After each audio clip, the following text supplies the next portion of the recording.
Le monsieur que vous voyez qui serre la main de Papa Addo ici, il s'appelle monsieur Siandou Fofana. C'est le ministre actuel du tourisme et des loisirs de la Côte d'Ivoire. C'est un mastodonte du travail. Il est toujours en train de barrer dans l'ombre. Lui, il n'aime pas trop la publicité ni les caméras. Mais moi, j'ai décidé de faire sa pub aujourd'hui. Qu'il soit d'accord ou pas, j'ai fait. Parce que quand tu fais bien, on doit te mettre dans la lumière. Voilà. Le monsieur aussi, il a été chargé de la rénovation de plusieurs infrastructures ivoiriennes au niveau du tourisme et des loisirs. Pour que les gens qui partent s'enjailler à la CAN vivent l'instant avec beaucoup de plaisir, beaucoup d'émotion. Je dois d'abord le remercier parce que c'est grâce à lui que nos faux joueurs là, nos mouilleurs... Ma mère est partie, Lion Indomptable, je vous aimerai toujours. Mais l'équipe de maintenant là, je les hais, je les déteste. C'est lui qui les a logés dans un hôtel vraiment bien. Bon, le nom de l'hôtel, c'était l'hôtel présidentiel, je pensais. Je me rappelle plus bien qu'un jour comme ça là, les Ivoiriens mettaient en commentaire le vrai nom de l'hôtel là. Parce que ça tutube un peu. J'ai vécu beaucoup d'émotions. Donc, c'est lui qui a fait exprès d'aller loger les Lions Indomptables dans un hôtel qui était plutôt à notre avantage. C'est normal. C'est la belle famille. Il nous le valait bien. Donc, déjà, merci, monsieur Siandou Fofana, pour tous les efforts que vous avez déployés auprès des Lions Indomptables. Merci pour nos influenceurs favoris. Bon, c'est vrai qu'actuellement, au Cameroun, ils n'ont pas la côte. Mais merci quand même pour eux, parce que vous les avez accueillis dans votre bureau, vous les avez remis des récompenses et des attestations. Quand même, ça c'est quelque chose qu'on doit louer. Et c'est un monsieur qui est très proche de la jeunesse actuellement. Il est en train de vérifier les travaux qui ont été faits durant la CAN pour voir si ça tient toujours. On ne peut qu'apprécier les bonnes choses. Pourquoi ne pas le mettre à la lumière? Normalement, c'est ce qui nous manque. Des gens qui sont chargés de veiller sur l'entretien des infrastructures. Mais bon, ça c'est un projet. Je vais parler ça à part pour l'un jour. Quand on sera au téléphone en train de faire le Congo, ça sur vous les Camerounais en fait.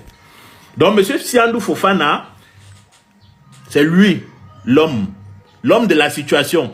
Un des chevals, on dit des chevals, des chevaux. Un des chevaux de bataille de Papa Addo. Un homme en qui il peut avoir entièrement confiance. La famille, la CAN s'est bien déroulée en Côte d'Ivoire, a priori, grâce à ce monsieur.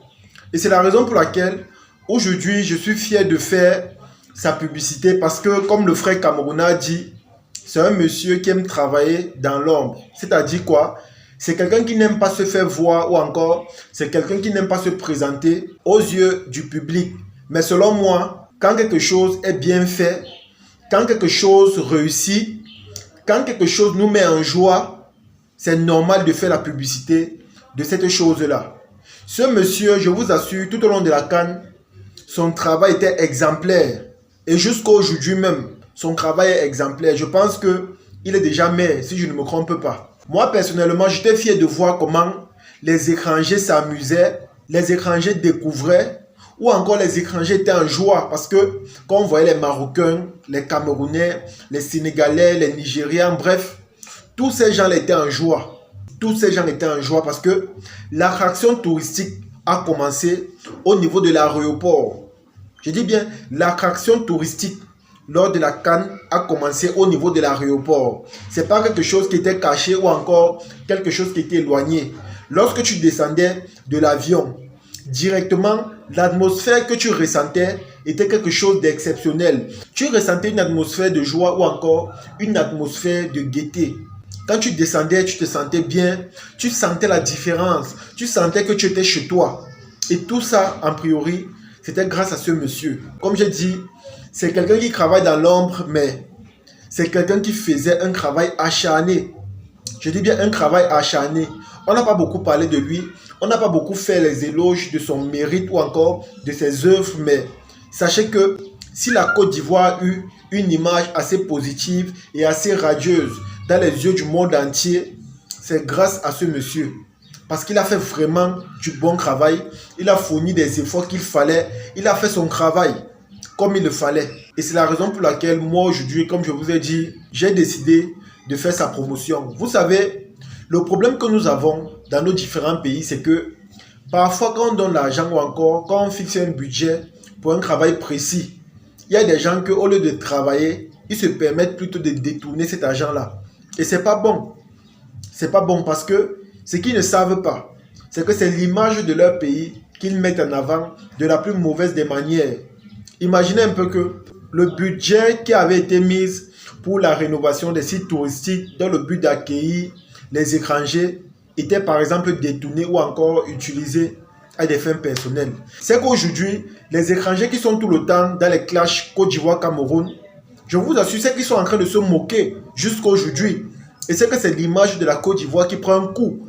Mais vous allez voir que tous ceux qui sont partis en Côte d'Ivoire ont fait des témoignages exceptionnels dans le but de dire que voilà, la Côte d'Ivoire est une terre bénite, la Côte d'Ivoire est une terre vraiment développée. Et c'est grâce à ce monsieur parce qu'il a fait le travail qu'il fallait. Tous ces ministères ou encore tous ces gens-là qui font leur travail bien contribuent au développement ou encore à l'image élevée de leur pays. Vous allez voir tous les Camerounais qui sont partis là-bas, tous les Sénégalais, tous les Maliens, tous les étrangers font seulement des bons témoignages en ce qui concerne la Côte d'Ivoire. Tous ceux qui font des témoignages pour dénigrer là, c'est parce qu'ils recherchent la visibilité ou encore ils recherchent un nom. On sait déjà que tout ce qu'ils font là, c'est parce qu'ils ont des intérêts personnels. On connaît déjà ça. Mais tous ceux qui ont été sur le terrain, tous ceux même qui ont vécu la chose, font des témoignages exceptionnels. Ils ne disent que des bonnes choses sur la Côte d'Ivoire. Donc comme j'ai dit, moi je pense que on doit prendre exemple sur ceux qui font les choses bien. Vous allez voir qu'ici là chez nous, moi je vais toujours prendre l'exemple ici là chez nous. C'est vrai, certaines personnes disent que ce n'est pas bien de comparer la Côte d'Ivoire et le Cameroun, mais comme j'ai souvent l'habitude de dire, quand quelque chose est bien fait, il faut faire la publicité de cela. Ici là chez nous, vous allez voir, il y a des sites qui n'ont pas été vraiment terminés lorsqu'on a organisé la CAN.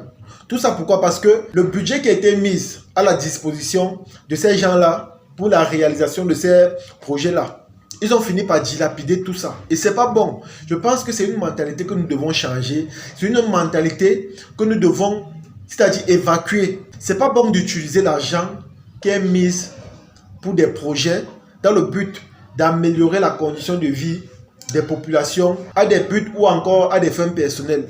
C'est pas bon. Prenons exemple sur eux. Et je vais toujours dire cela. Prenons exemple sur eux. Quand ton voisin fait quelque chose qui est bien, copie là-bas et applique ça chez toi. C'est comme ça. Je dis bien copie là-bas et tu appliques chez toi. Arrêtez de me dire tout le temps qu'on ne fait pas de comparaison. Mais c'est vrai, peut-être que le fait de faire la comparaison n'est pas bien. Mais s'il faut faire cela dans le but d'éveiller les consciences ou encore dans le but de pousser les gens à changer, je pense que ça vaut la peine. Je pense que ça vaut la peine parce que parfois quand tu quittes ton pays pour aller à l'extérieur et que tu vois qu'à l'extérieur, il y a le développement, il y a le changement, parfois tu te sens minable. Tu te sens, c'est-à-dire tellement bas. Tu as même honte de dire que voilà, tu sors de tel pays ou de tel pays. Parce que quand tu vois comment les autres développent leur pays, honnêtement, tu te dis que mais pourquoi chez nous, c'est pas la même chose? Pourquoi c'est pas pareil? Qu'est-ce qui fait en sorte que les gens chez eux eux-mêmes ne veulent pas développer leur pays? Et pourtant, les budgets ont été mis en place pour cela. C'est juste qu'il y a des gens qui sont très malhonnêtes, qui ont le gros cœur, qui sont seulement là dans le but de remplir leur poche et leur ventre. Et ce qui est choquant, c'est qu'une seule personne se retrouve en train de détourner des centaines de milliards. Et quand on se pose la question à savoir, mais même si on te donne tout cet argent-là, même si tu restes avec l'argent que tu as pris là, tu vas consommer ça comment? Tu vas utiliser ça comment? C'est tellement beaucoup pour une seule personne. Tu te poses la question à savoir, mais il va faire comment pour consommer tout ça?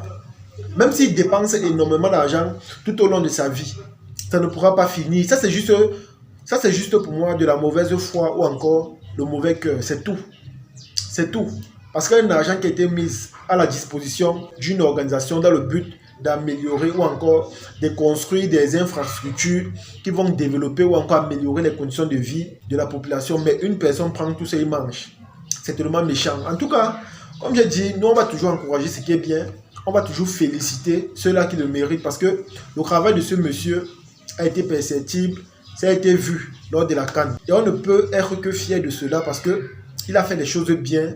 Et c'est la raison pour laquelle jusqu'à aujourd'hui, les étrangers ont du respect pour la Côte d'Ivoire, les étrangers ont du respect et du mérite à leur égard. En tout cas, la famille, c'est ici là que se termine la vidéo.